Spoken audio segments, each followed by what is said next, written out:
Alex Iala walked off center court at the Lindner Family Tennis Center, having just lost 6-4, 4-6, 2-6 to Amanda Anisimova. The scoreline read like an ending. It wasn't one. The match took 2 hours and 28 minutes. Iala opened strong, taking the first set 6-4. Anisimova leveled it, winning the second 6-4.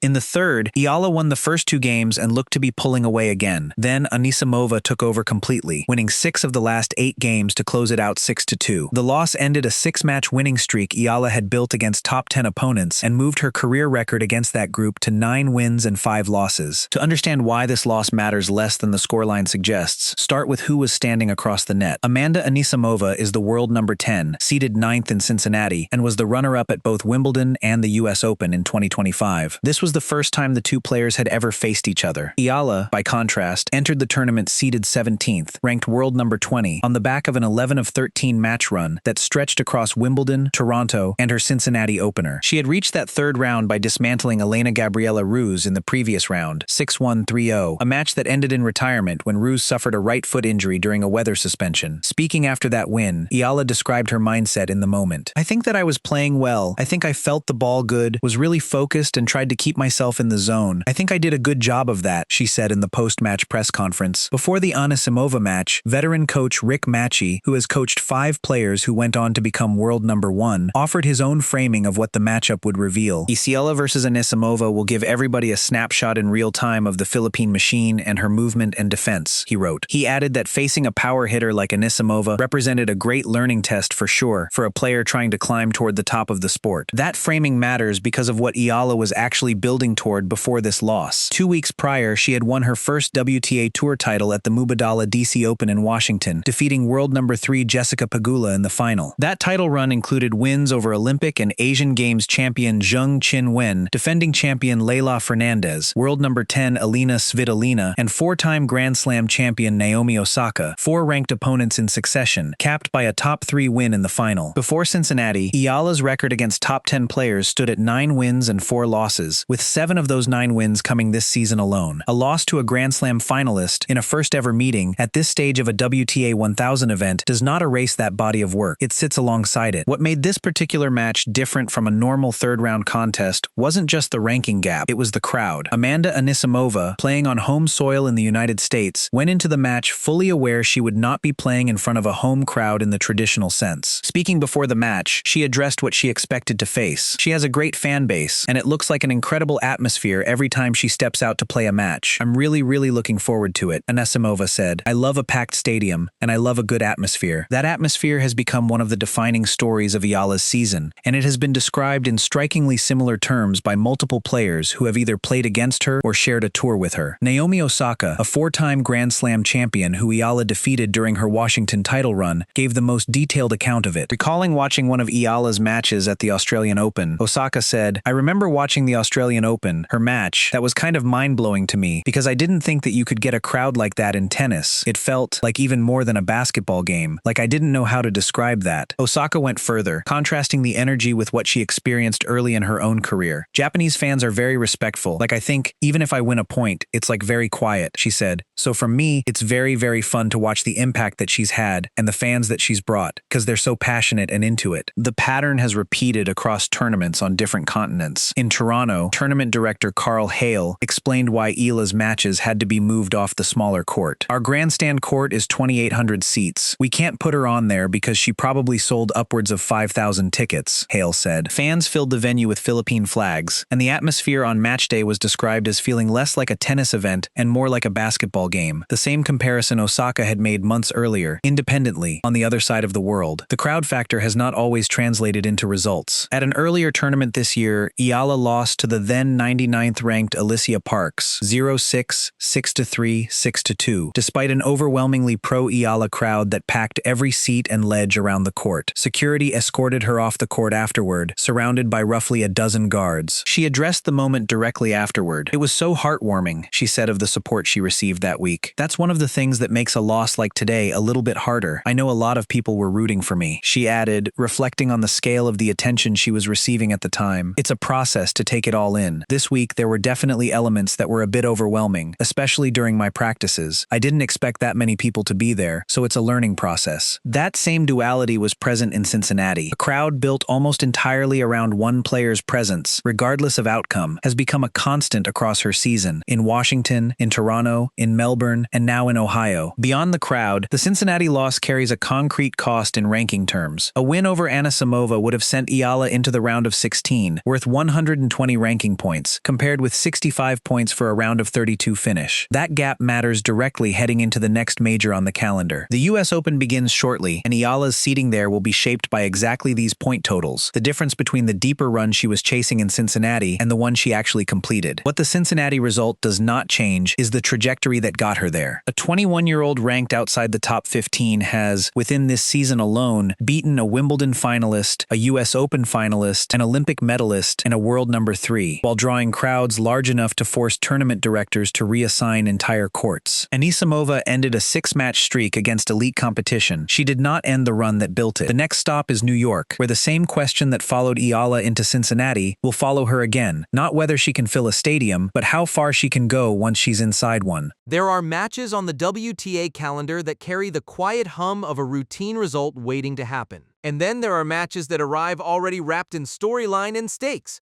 The third-round meeting between Alexandra Eala of the Philippines and Amanda Anisimova of the United States belongs firmly to the second category, because it is a first-time career meeting between a rocketing 21-year-old debutante seed and a battle-tested 24-year-old two-time major finalist.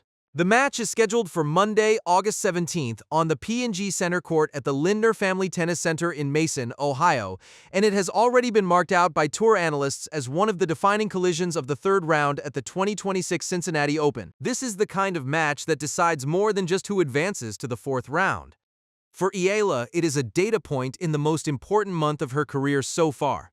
For Anisimova, it is another rung on the climb back toward the level of tennis she played in the second half of 2025 when she reached back-to-back Grand Slam finals. Eala and Anisimova have never played each other on the WTA Tour. There is no head-to-head record to study, no prior scoreline to draw confidence or caution from. What we do have instead is form, momentum, and matchup logic. And on paper, this is one of the more intriguing stylistic pairings the third round of a WTA 1000 event can produce. Iala's path into this match began with the best possible platform. She entered Cincinnati as the tournament's 17th seed, the highest seeding of her career at a WTA event. In her opener, she faced Romania's Elena Gabriela Ruse. Her second-round match against Romania's Elena Gabriela Ruse looked for a set and a half like exactly the kind of routine step an informed top 20 player should take. After dropping her opening service game, Eala won 6 straight games to close out the first set 6-1, backed by a return performance that saw her win 71% of points on Ruse's first serve and 78% on the second. She carried that momentum directly into the second set, racing to a 3-0 lead before rain and lightning suspended play at the Lindner Family Tennis Center. Ruse, who had received treatment on her right foot during the delay, did not return to the court once play was set to resume, handing Eala a 6-1, 3-0 retirement victory. On the other side of the draw, Anisimova needed just 2 comfortable sets to beat Turkish rising star Zeynep Sönmez, winning 6-2, 6-3 in a match also interrupted by roughly an hour of rain. The 9th seed and world number 10 didn't face significant resistance. The straight sets scoreline continues a pattern for Anisimova this season. When her game is on, she can flatten out her ground strokes and take time away from opponents before they find any rhythm. Iala's win via retirement means her Cincinnati campaign has, so far, cost her far less physically than a standard 2-round path would. That detail matters heading into a tournament schedule that stacks matches close together. Anisimova's straight sets win, by contrast, required her to serve out 2 full sets against an opponent who had already beaten a seeded player earlier in the week, a result that shows her level was sharp from the outset of the tournament rather than building gradually into form. This meeting was projected well before the tournament even began. When the Cincinnati draw was released, analysts flagged the 9th-seeded Anisimova and the 17th-seeded Iala as a probable third-round collision, and both players delivered on that projection by winning their openers. The stakes extend past this single match. The winner is projected to face 6th seed and reigning Wimbledon champion Linda Noskova in the 4th round, a player who has already beaten Eala twice this season, first at Indian Wells on March 11, 2026, by a 6-2, 6-0 scoreline, and again in the Berlin semifinal on June 20, 2026, by 6-2, 6-4. It's a brutal gauntlet, which is precisely why this third-round match against Anisimova is being treated as close to a must-win if Eala wants to build any real momentum through the draw. Iala is 21 years old, from the Philippines, currently sitting near a career-high world ranking in the high teens after the Ruse win, and she plays left-handed.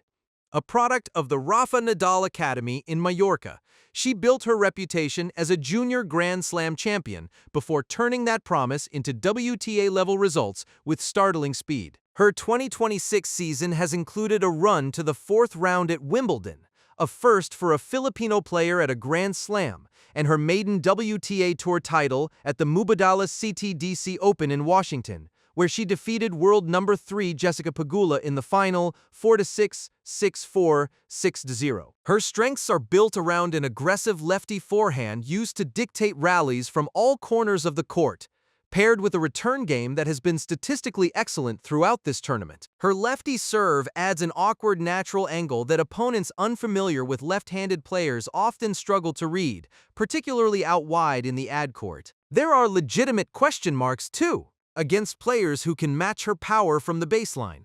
Eala's results have been mixed. Noskova has beaten her twice this season on hard and grass. At the Queen's Club Championships in June, she lost to 18-year-old American Iva Jovic, 6-2, 6-2. Her run through Toronto's National Bank Open ended in the round of 16 against Belinda Bencic, 6-4, 6-0, a match that snapped a 7-match winning streak and came after Eala had played back-to-back 3-set matches earlier in that tournament.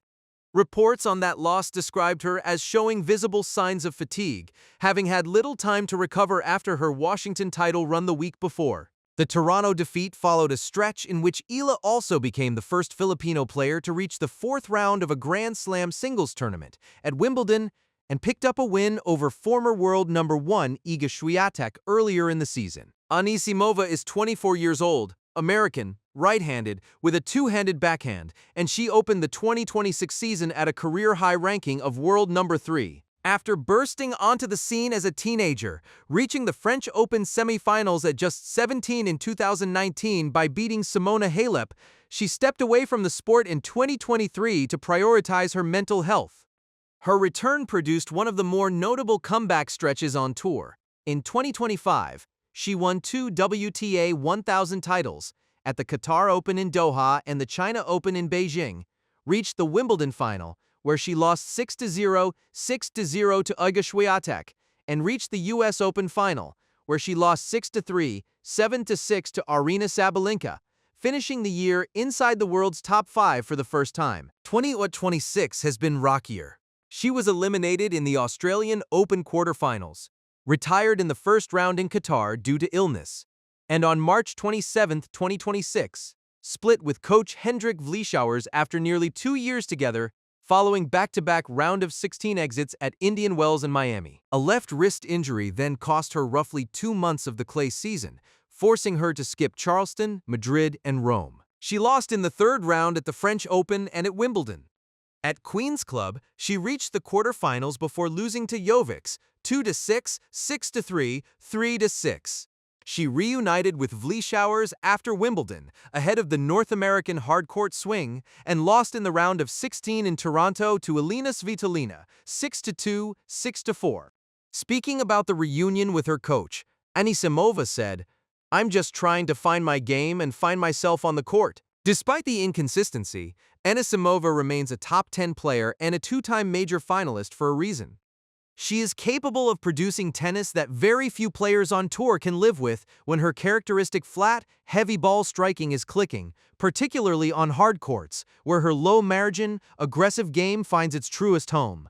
Her strengths include elite ball striking off both wings, exceptional depth and pace on flat ground strokes, and a return game capable of neutralizing big serves, a return game that was central to her win over Sabalenka at Wimbledon last year. Speaking ahead of the Cincinnati meeting, Anisimova said of Eala, "She's been having such an incredible season, an incredible year.